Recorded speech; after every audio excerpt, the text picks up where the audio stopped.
Kami pulang dari Majasto pada sore hari. Kakiku sudah benar-benar pegal akibat perjalanan jauh ke dusun nenek.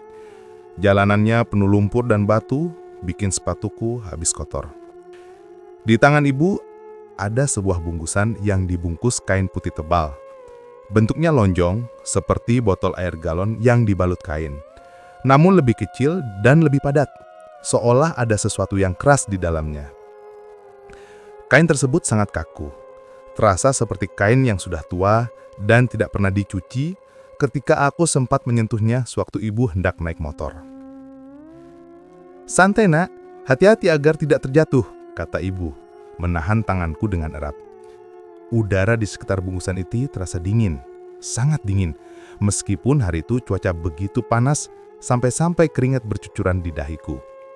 Dinginnya itu bukan dingin biasa, tapi dingin yang menusuk ke dalam tulang. Setelah tiba di rumah, ibu langsung memasuki kamar tanpa ingin berbicara apa-apa. Langkahnya terasa kaku, seolah dia membawa beban yang sangat berat. Dia membuka lemari pakaian yang paling dalam, yang selalu dikunci sebelumnya, dan aku pernah bertanya, "Kenapa?" Tapi ibu cuma diam. Kemudian memasukkan bungkusan itu ke bagian paling dalam, ditutupi dengan pakaian ayah yang sudah lama tidak dipakai. Pakaian ayah itu bau keringat lama dan berdebu. Kemudian dia menutup kembali lemari dengan suara klik yang keras, seolah ingin mengunci semua rahasia di dalamnya. Lalu dia kembali ke ruang tamu dengan wajah yang sangat serius. Wajah yang matanya suram, bibirnya ketat. Wajah yang membuatku merasa jengkel dan takut sekaligus. "Dimas, dengarkan baik-baik ya." Lalu duduk di depanku dan menahan pundakku sampai terasa sakit. Tekanan tangannya itu bikin aku merasa tersangka, seolah aku sudah melakukan kesalahan. "Jangan pernah menyentuh atau membuka bungkusan itu. Ini adalah warisan keluarga kita dari Mbah Buyut ke ayah, kemudian ke aku. Sekarang tanggung jawab itu ada di pundak kita berdua. Kamu harus menjaganya sampai waktunya tiba. Paham tidak?" Aku mengangguk, meskipun merasa sangat bingung. Waktu apa sebenarnya, Bu? Dan mengapa harus disembunyikan seperti itu? Apa yang ada di dalamnya? Ibu tersenyum lembut, namun matanya terlihat sedih, seolah menahan air mata yang hendak keluar. Garis-garis di wajahnya terlihat lebih dalam. "Kamu akan tahu nanti, nak. Sekarang cukup tahu saja. Jangan menyentuhnya. Jika itu terjadi, hal buruk akan menimpa kita, semua keluarga. Percayalah pada ibu ya." Ayahmu juga pernah tidak percaya dan... Entah apa yang terjadi, tiba-tiba ibu berhenti sejenak. Matanya menatap ke arah lemari kamar. Tidak usah ditanya lagi. Tidak lama setelah itu, hanya seminggu kemudian, kabar duka datang seperti kilat yang menyambar. Pak RT mengetuk pintu rumah dengan keras pada jam 5 pagi. Napasnya terengah-engah, keringat bercucuran membasahi dahinya sampai basah bajunya. "Bu Sumi, maaf mengganggu. Mbah Buyut wafat tadi pagi. Dia mengatakan ingin berbicara denganmu dan Dimas, namun tidak sempat. Dia cuma bisa membisik beberapa kata sebelum tutup mata." Ibu langsung menangis. Tangisnya sangat keras, membuat lantai emas akan bergetar. Bahkan meja di ruang tamu bergoyang sedikit. Dia menangis seharian, tidak mau makan apa-apa, hanya duduk di depan meja melihat foto Mbah Buyut yang ada di sana. Foto itu sudah tua, warnanya pudar. Mbah Buyut senyum dengan wajah yang keriput. Malamnya beliau duduk di sampingku dan menahan tanganku. Tangan ibu begitu dingin dan gemetar. "Dia wafat dengan tenang, nak," bisiknya. Suara ibu samar, sambil membisik nama kamu terus-menerus. "Dimas, penerusnya, jaga warisan ini, jangan biarkan dia keluar," katanya. Aku yang tidak ngerti apa arti penerusnya dan dia yang dimaksud, hanya bisa memeluk pinggang ibu. Aku juga merasa sedih, tapi lebih banyak merasa penasaran dengan bungkusan itu. Pikiranku selalu terbang ke lemari kamar, ke bungkusan yang tertutup rapat. Apa yang ada di dalamnya sampai semua orang takut banyak. Kemudian, keanehan mulai muncul satu persatu, membuat hatiku berdebar kencang setiap harinya. Sebelumnya, ibu hanya tahu memasak nasi, merebus ikan, dan mencuci pakaian. Tidak ada yang lain. Dia bahkan tidak bisa nyiapin obat batuk tanpa minta bantuan tetangga. Namun seminggu setelah Mbak Buyut wafat, seorang tetangga bernama Bu Yati datang ke rumah dengan menangis terisak-isak. Dia didukung oleh suaminya Pak Slamet yang juga keringat melimpah dan wajahnya pucat.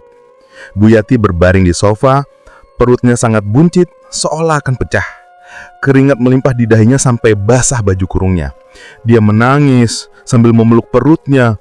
"Bu Sumi, tolong dong, tolong," teriaknya. Suaranya serak. "Bayiku sudah sehari tidak mau lahir.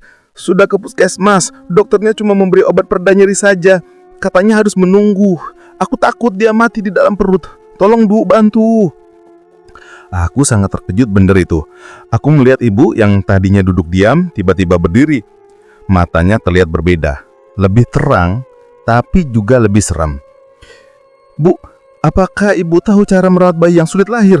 Tanyaku dengan pelan karena takut Bu Yati dengar dan harapannya besar sirna. Ibu tersenyum, namun matanya malah berbinar seperti ada cahaya di dalamnya. Cahaya kebiruan yang sama seperti yang aku bayangkan di dalam bungkusan. "Semua berkat restu Mbak Buyut, Nak. Tadi pagi ibu mendengar dia berbisik di telingaku. 'Sumi, waktunya kamu gunakan warisan itu. Aku sudah ajarkan caranya. Ambil bungkusan itu, letakkan di dekat perutnya. Dia akan membantu,' katanya." Aku juga bingung, tapi melihat kondisi Bu Yati yang sudah sangat mengkhawatirkan, dia sudah mulai kesulitan bernapas. Aku merasa harus mendukung ibu, meskipun hati masih penuh keraguan dan takut. Tanpa ragu, ibu memasuki kamarnya, lalu membuka lemari dengan kunci yang dia bawa dari saku. Aku mendengar suara kunci yang klik lagi. Lalu ibu keluar bersama bungkusan kain putih di tangan. Dinginnya yang menusuk tulang itu kembali memenuhi rumah, membuatku kedinginan dan merinding. Ibu seduk bersamping Bu Yati, menantangnya dengan lembut dan meletakkan bungkusan tersebut di dekat perut Bu Yati yang buncit. Bungkusan itu terlihat biasa saja, tapi tiba-tiba udara di rumah menjadi sangat dingin. Sampai-sampai aku harus membungkus tubuh dengan selimut tebal yang ada di sofa. Sepertinya Bu Yati merasakan sesuatu. Wajahnya seketika berubah dari pucat menjadi merah. Dia meremas tangan Pak Slamet dengan kuat. "Aduh, ada yang bergerak di dalam perut Bu Sumi. Seolah ada yang ingin menolong, tapi ada juga yang terasa dingin, sangat dingin," ucap Bu Yati. Matanya terbuka lebar. Aku melihat bungkusan itu sedikit bergetar. Hanya sedikit, tapi aku pasti melihatnya.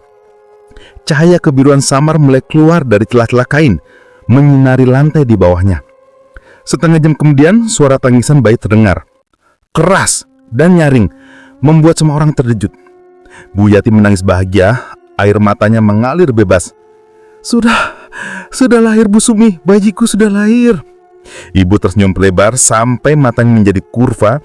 Dia memeluk ibu erat sampai membuat ibu merasa sedikit kesakitan dan mengernyit. "Terima kasih Bu Sumi, kamu adalah dukun bayi yang sesungguhnya. Aku tidak akan melupakan kebaikanmu ini." Pak Slamet juga menangis senang. Dia menggenggam tangan ibu. "Terima kasih banyak Bu. Kalau tidak ada kamu, bayi kami sudah tidak mungkin selamat." Ketika mereka pergi, ibu langsung membawa bungkusan itu kembali ke kamar dan menutup lemari dengan kuat. Dia kembali ke ruang tamu, tapi wajahnya sudah tidak cerah lagi, malah suram dan lelah. Dia duduk diam, memandang kosong, seolah ada yang mengganggunya. Kebahagiaan itu tidak langsung lama. Seminggu kemudian, ibu mulai mengeluh sakit yang parah. "Dimas, kepala ibu sangat pusing, Nak," katanya pada pagi itu, menahan kepala dengan kedua tangan sampai alisnya melengkung. Matanya merah dan bengkak, seolah tidak sudah malam. Sakitnya seperti ada yang meninggas dari atas. Aku ambil termometer, ukur suhu tubuh ibu, ternyata sangat tinggi. Sampai 39 derajat. Aku mau bawa dia ke puskesmas, tapi ibu menolak. "Tidak usah Nak, cuman flu biasa. Nanti akan sembuh sendiri." Tapi kondisi ibu semakin parah. Setiap malam, aku sering mendengar dia menangis di kamar atau berbicara sendiri. Aku juga mulai mimpi buruk. Mimpi ada orang memanggil namaku dengan suara lemah. Mimpi ada bungkusan yang terbang dan mencoba menyentuhku. Di dalam mimpi ada orang menyuruh melakukan hal yang aneh yang tentunya sangat bertolak belakang dengan prinsipku, seperti memukul tetangga atau membakar rumah. Setiap bangun dari mimpi, keringat membasahi bajuku. Hingga pada suatu malam, jam 2 lewat, langit gelap dan tidak ada bintang. Aku terbangun karena mendengar ibu berbicara sendiri di kamarnya. Suaranya teriak dan gemetar, seolah dia sedang berdebat dengan orang yang sangat marah. Tidak bisa, teriak ibu. Untuk memastikan dengan siapa ibu berbicara, aku lalu turun dari kasur dengan hati-hati. Langkahku semunyun mungkin agar tidak terdengar. Kemudian berjalan perlahan ke pintu kamar ibu dan mendengarnya berdebat dengan orang yang tidak terlihat. "Tidak, saya tidak mau. Dia masih kecil. Dia belum siap," teriak ibu dengan suara gemetar, seolah dia sedang menangis. "Lebih baik kamu lakukan, Sumi, karena jika kamu tidak mau, konsekuensinya akan menyakiti semua orang, terutama dia." Suara lain yang aku dengar, suara perempuan, suara yang keras dan sinis, seolah dia sudah menunggu lama untuk berkata itu. Suaranya tidak seperti suara orang biasa, lebih datar dan bergema. "Jangan memaksaku. Aku tidak mau mengulang sesuatu yang pernah terjadi pada Bapak. Dia sudah mati karena itu," hardik ibu dengan suara menahan tangis. "Aku tidak mau Dimas mengalami hal yang sama." Situasi ini membuatku takut, sangat takut. Tapi hatiku sangat penasaran.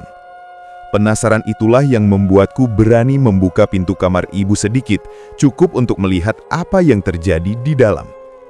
Di balik celah pintu yang terbuka sedikit itu, aku melihat ibu duduk di kasur. Matanya berbelok ke kiri seolah-olah lawan bicara ibu berada di sana. Tapi tidak ada orang di sana. Hanya bungkusan kain putih itu yang tergeletak di meja di samping kasur. Astaga, ternyata ibu berbicara dengan bungkusan kain putih itu. Dan aku melihat ada cahaya samar yang keluar dari dalam bungkusan tersebut. Cahaya kebiruan yang terang dan membuat ruangan tampak suram. Cahaya itu bergerak-gerak seolah ada sesuatu yang hidup di dalam bungkusan. Aku juga mendengar suara bisik dari dalam bungkusan itu. Suara yang sama seperti suara perempuan yang tadi aku dengar. "Dia harus meneruskan tugasnya, Sumi. Kamu tidak bisa menolak. Ini takdir keluarga," bisik suara itu lemah tapi tegas. Ibu menangis. Air matanya mengalir ke pipinya. "Tapi dia masih anak kecil. Dia belum tahu apa-apa." Cahaya kebiruan itu semakin terang dan bungkusan itu mulai bergetar lebih cepat. Dinginnya yang menusuk tulang mulai keluar dari kamar ibu sampai aku merinding di depan pintu. Aku ingin masuk dan menolong ibu, tapi kakiku tidak bisa bergerak. Aku hanya bisa melihat, tertekan oleh ketakutan yang membanjiri dada. Tiba-tiba, bungkusan itu terbang dari meja, terbang ke arah ibu dan hampir menyentuh wajahnya. Ibu terkejut dan mundur ke belakang. Jangan mendekat!" teriaknya. Melihat sesuatu terjadi pada ibu, aku berteriak memanggilnya. "Ibu!"